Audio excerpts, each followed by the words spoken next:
Hi there, you're watching The Appreciationist. I'm Peter Hartman. And hi, I'm Valerie Soule. And tonight we're talking about Trumped Up.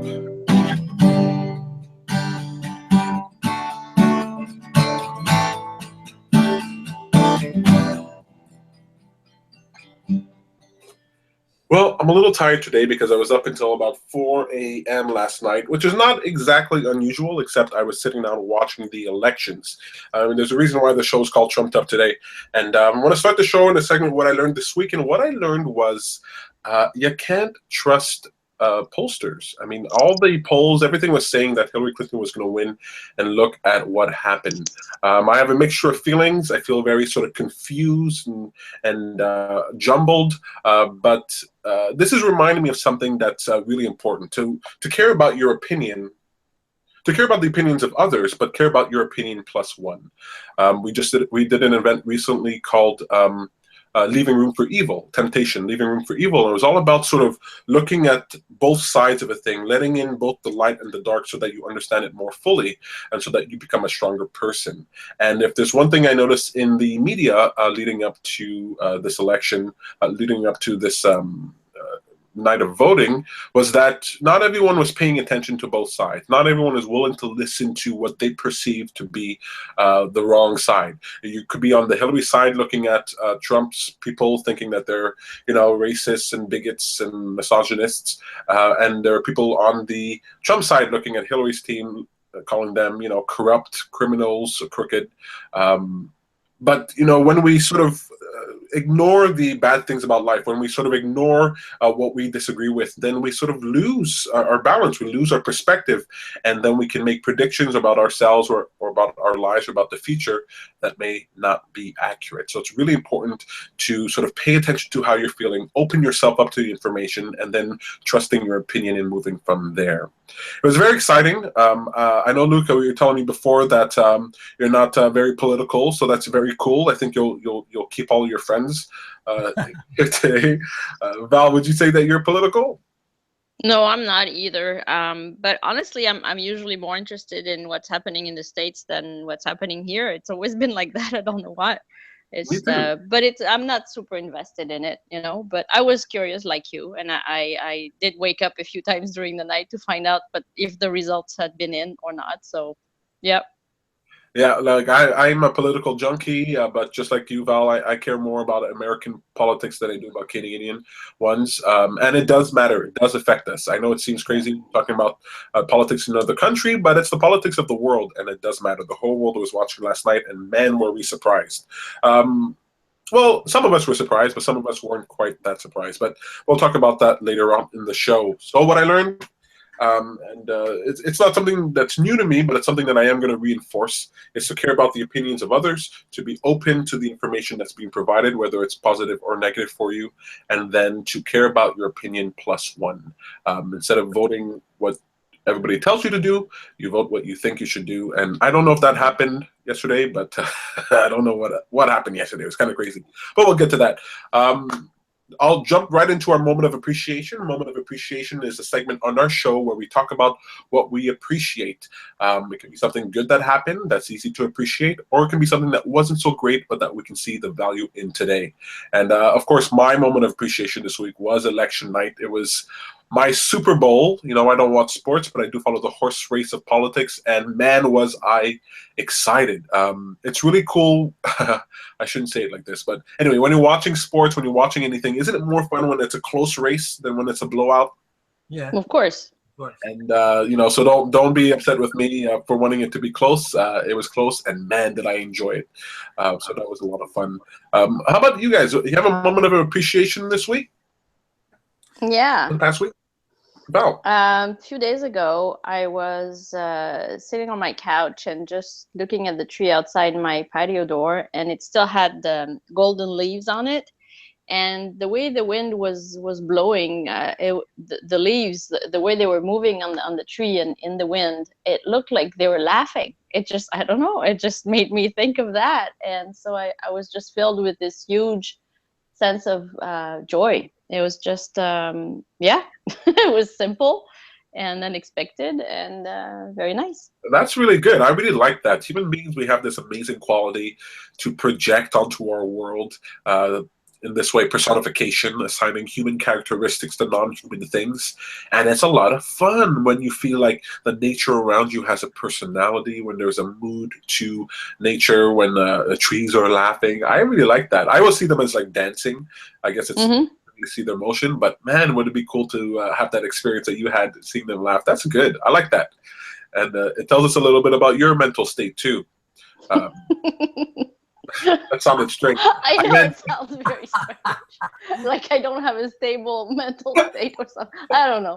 I don't care. You projected something very nice onto the world there. I bet there's some people who look at the trees and they're saying they're dying, they're crying, but you saw them laughing, and that's a very beautiful thing. Thank you for being willing to share that with us here today, even though I made you sound like a crazy person. It's really nice. How about you, Luke? Did you have a moment of appreciation? I'm trying to think about it. Not very much, except I can talk again today. I did go again for another treatment for my entire rejection for my kidney, you know. So, but it went very fine and all of this, and I had fun with the nurses passing around because you're on a chair for a few hours, you know, with the IV in their arm and things like that, and your nurse comes and see you every 30 minutes or something like that, you know. But it's kind of long and lonely. So sometimes when I see someone in the hallway passing, yeah, you know, and then they come and they talk to me a little bit, they chat, blah, blah, blah, you know. So for me, even if the condition is serious, because I'm having a kidney rejection, but I'm having fun with it because I know it's only on the beginning, so it's not something dramatic or something like that. They're giving me treatment to stop it at the beginning, you know. So I'm not panicking about that at all or things like that. No, I just accept it like that, and I continue, and I have fun, you know, and I chat with the nurse and have fun and flirt a little bit, and That's good. A little Hershey's kisses there for them. that's it. Yeah. That's really cool. I like that you both have this sort of spirit of optimism, especially considering what happened last night. You don't get the sense when you're looking at the news of much optimism, so it's good to get it on a show like this. Excellent, very cool. Thank you very much for sharing that with us, Luke.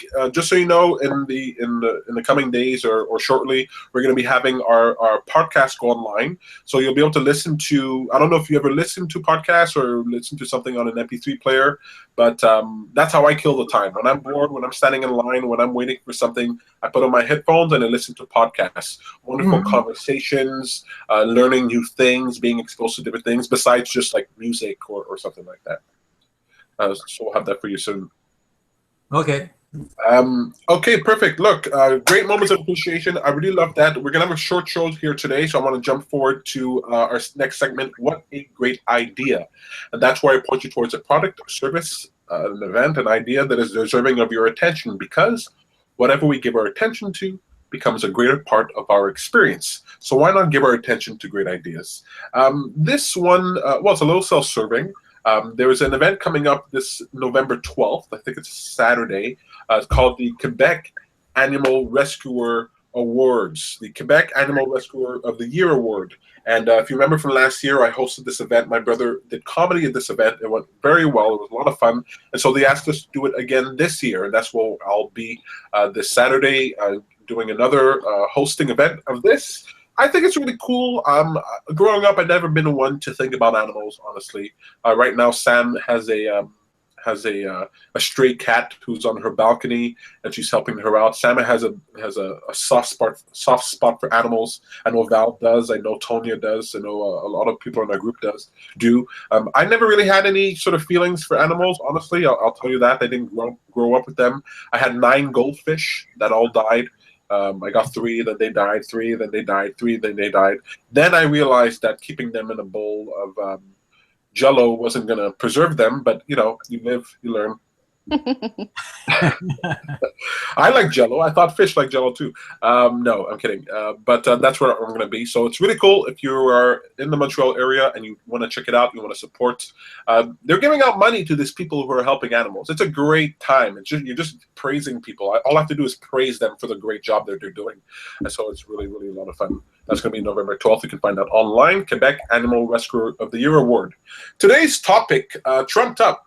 Well, I picked the phrase "trumped up," of course, to allude to politics, but also "trumped up" is an expression meaning a false accusation, and I do believe that. What I really wanted to call today's episode was "Appearances Can Be Deceiving." Okay, appearances can be deceiving. We live in a world where there's tons of things going on, and what something looks like on the surface may not be that way beneath the surface. It may be trumped up charges, these false accusations that we're giving to people. And I want to encourage people to start questioning the reality and stop sort of following the line, going with what everybody sort of thinks life should be. Whether you're talking about the elections or whether you're talking about or anything else, it could be the electric car, it could be global warming, it could be going to space. Not to succumb to trumped up charges, not to succumb to the statements or accusations made by other people. Have either of you ever had a situation where you thought something wrong about someone, but it turns out that you were the one who was incorrect, that they weren't really the bad person that you thought they were, that the situation wasn't really as bad as you thought it was? Did you ever have to deal with something that appeared to be one way, but then it turns out that it was quite something different? I remember. No, me too. I can't remember. I'm sure I did, but to remember something right now. I remember. Yeah, I remember actually. I don't know if it's exactly the same thing, but I remember having a reaction to a friend's behavior that she had told me about, and I had judged her for it. I had said, "Well, no, you shouldn't have done that. That wasn't the way to go." And then I remember going back home and thinking about it, and then I was like, I was totally wrong. It was totally her right to do what she did first. I have no say into that. But at the same time, she did what she thought was best for her. And it wasn't easy, but she found a way to do it. It was better than not doing it at all. So later on, I went to see her and I apologized and I told her, good for you. You did what needed to be done and that was the way for you. And so good.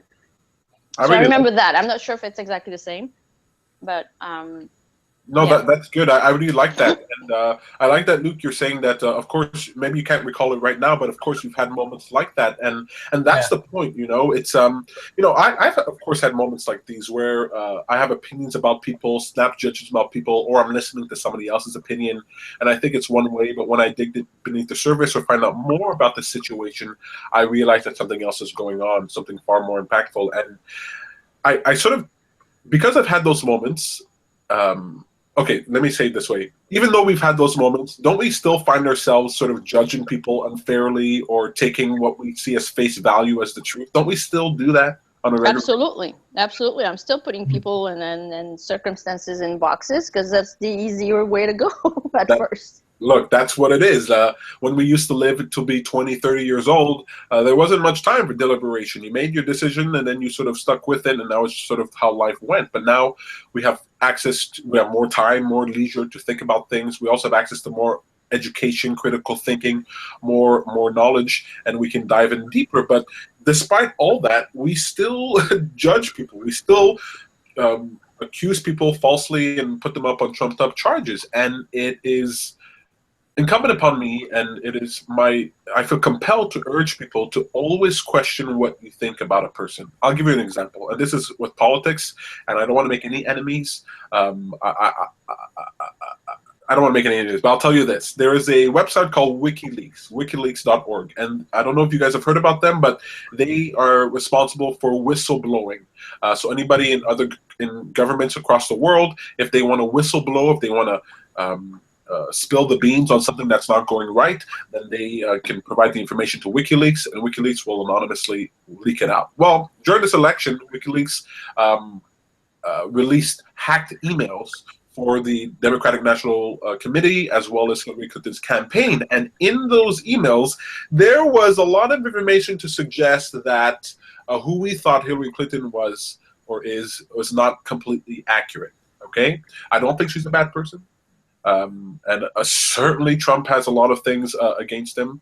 One might argue more, but people were unwilling to look at the situation about Hillary Clinton and recognize that she might not be the best candidate to put up. She might not be the best person to put up there. And people just kept ignoring her untrustworthy numbers. People kept ignoring the emails that come out. And because they kept ignoring it, I mean, Luke, if you just ignore the pain that you're feeling, if you ignore what's happening in your body, if you just sort of blanket it out, is that a good idea for what you're doing? Or is it for the condition that you're in? Or is it better for you to give your attention to it even though it might be uncomfortable?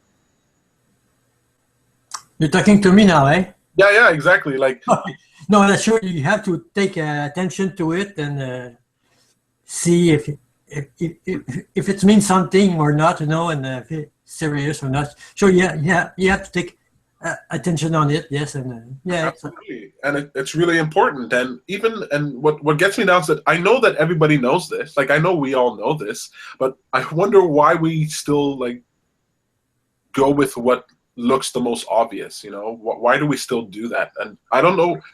I guess it's habit. I guess it's peer pressure. I guess it's because of socialization and culture. What do you think what would make you stop? Like, what would make you stop judging people based on superficial sort of qualities?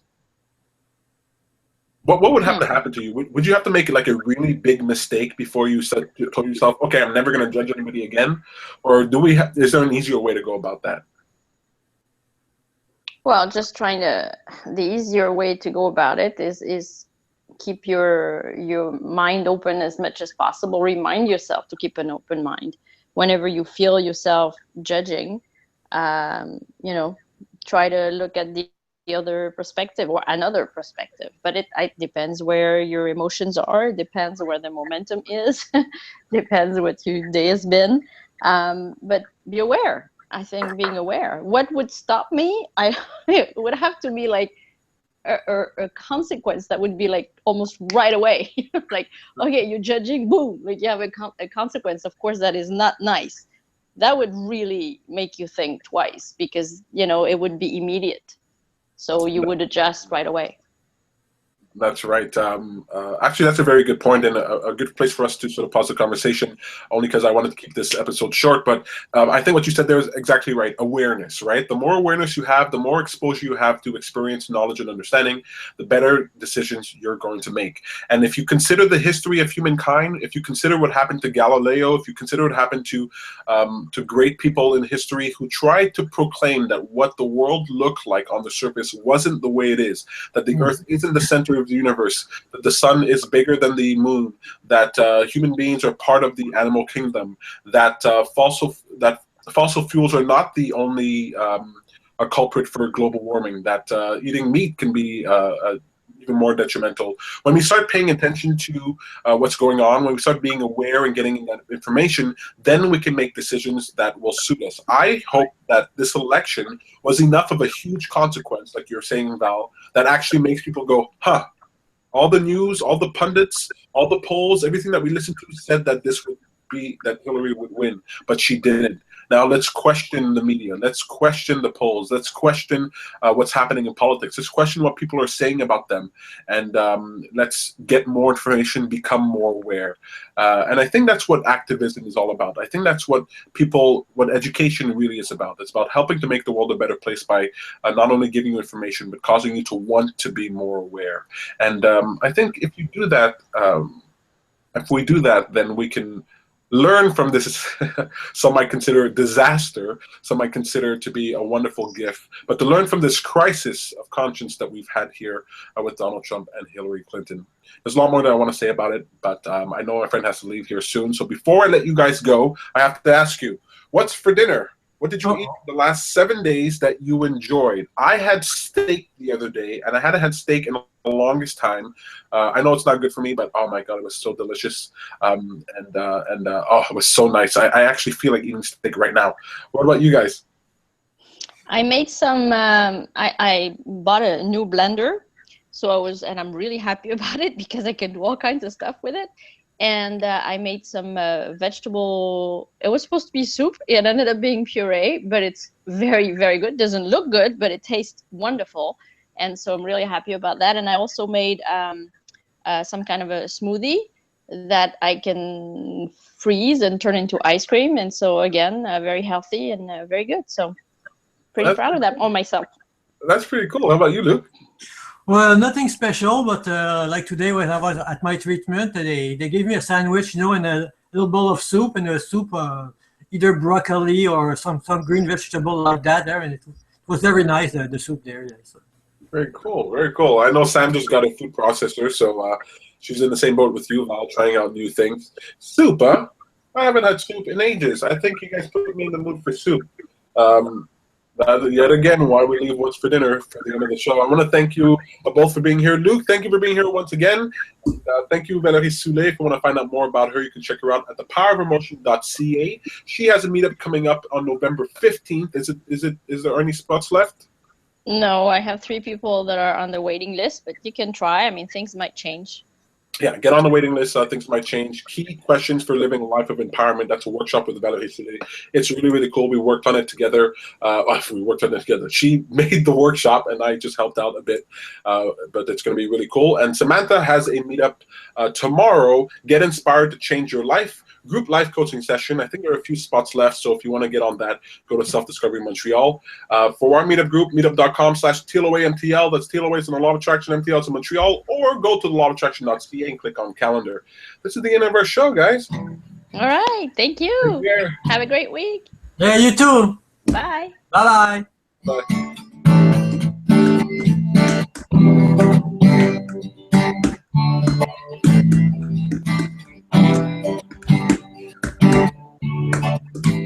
Watching The Appreciationist. My name is Peter Hartman. Tune in next Wednesday for another exciting episode of The Appreciationist. Take care, everybody. Okay, bye.